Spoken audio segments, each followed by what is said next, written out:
بسم اللہ الرحمن الرحیم۔ ناظرین، سوشل میڈیا پر ہونے والی گستاخیوں کے خلاف بہت سارے کیسز ہوئے اور پچھلے چند سالوں سے ہم دیکھ رہے ہیں کہ باقاعدہ اس پر جو ہے وہ کیمپین رنز کی گئی ہیں پی ٹی اے کی جانب سے، ہائر ایجوکیشن کمیشن کی جانب سے، وزارت مذہبی امور کی جانب سے، اور یہ آوازیں جو ہے وہ ہم نے قومی اسمبلی میں بھی سنی ہیں، اور یہ بھی بتایا گیا کہ پی ٹی اے نے ہزاروں کی تعداد میں یا کئی ایک لاکھ جو ہے وہ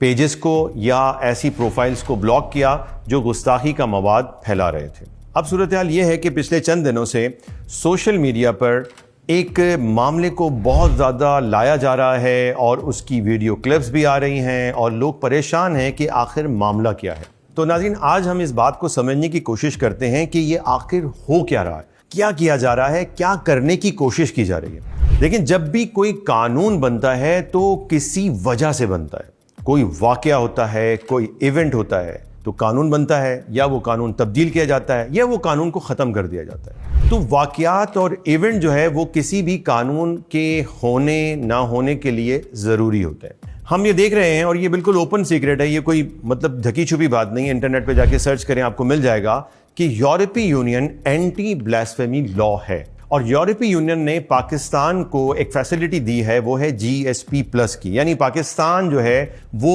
یہاں سے جب چیزیں ایکسپورٹ کرتا ہے یورپی ممالک میں تو وہاں پر ان اشیاء پر ڈیوٹیز نہیں لگائی جاتی ہیں، تو اس وجہ سے پاکستان کو بہت اچھا ریونیو جنریٹ کرنے کا موقع ملتا ہے۔ لیکن اس کے عوض یورپی یونین پاکستان سے ہی ڈیمانڈ کرتی ہے کہ آپ جو ہے وہ ہماری یہ 27 کنونشنز ہیں اس کے اوپر سائن کریں اور انہیں پورا کرنے کی کوشش کریں۔ اور وہ کیا کیا ہیں، پچھلے کئی مرتبہ ہم نے جو اپنی ویڈیوز بنائی ہیں اس میں یہ بات بتائی ہے، تو اس میں ایک شک یہ بھی ہے کہ بلاسفیمی لا کو ختم کیا جائے، اس وجہ سے کہ بلاسفیمی لا جو ہے وہ ان کی جو عقیدہ ہے فریڈم آف ایکسپریشن کا، یعنی آزادی اظہار رائے کا، اس پہ قدغن لگاتا ہے۔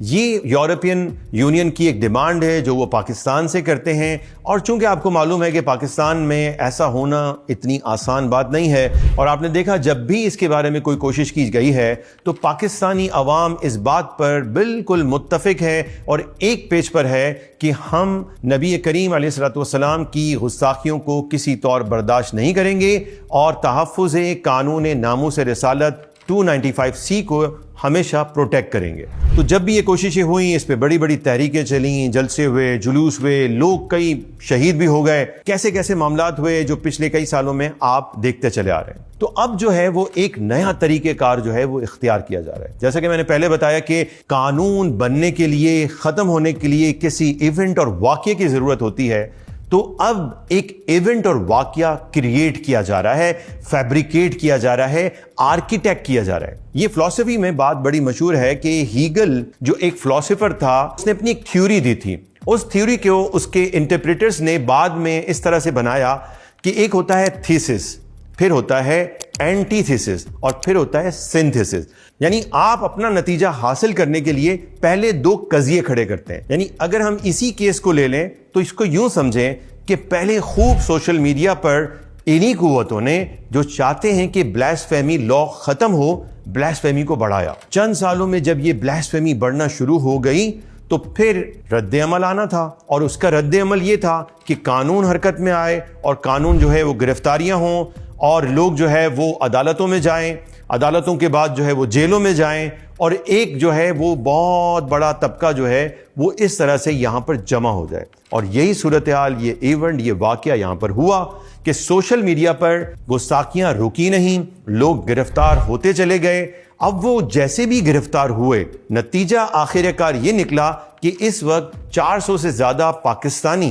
جیلوں میں ہیں، اور ان پر مقدمات ہیں، اور مقدمات یعنی ٹرائل کورٹس کے اندر کئی ایک کو جو ہے وہ سزائے موت بھی سنا دی گئی ہے۔ یہ الگ بات ہے کہ پاکستان میں آج تک کسی کو بھی، کسی ایک شخص کو بھی سزائے موت نہیں دی گئی ہے۔ لیکن جب یہ اتنے لوگ جمع ہو گئے تو پھر اگلا مرحلہ شروع ہوتا ہے، اور وہ یہ ہے جو آپ دیکھ رہے ہیں، یہ مرحلہ چل رہا ہے کہ جناب پاکستان میں ایک ایسا گینگ بن گیا ہے، اور وہ گینگ جو ہے وہ لوگوں کو ٹریپ کر کے جو ہے وہ اس کے اندر ملوث کر کے ان پر جھوٹے الزام لگا کر انہیں بند کروا رہا ہے، اور پھر اگلی بات جو ہے وہ یہ ہے کہ جناب یہ تو قانون کا مسئلہ ہے۔ ناظرین اس بات کو سمجھیں کہ پاکستان میں ایک پورا عدلیہ کا نظام ہے، اور نظام میں یہی ہوتا ہے کہ اگر کسی نے کوئی جرم کیا ہوتا ہے تو سب سے پہلے وہ ٹرائل کورٹ میں جاتا ہے، وہاں پر جو ہے وہ ثبوت پیش کیے جاتے ہیں، وہاں پہ بیانات ریکارڈ کیے جاتے ہیں، اور وہاں پہ یہ دیکھا جاتا ہے کہ یہ ملزم جو ہے کیا واقعی مجرم ہے، اس نے کوئی جرم کیا بھی ہے یا نہیں۔ ظاہر سی بات ہے کہ اس سارے پروسیجر کے اندر اتنے سارے ججز ہیں،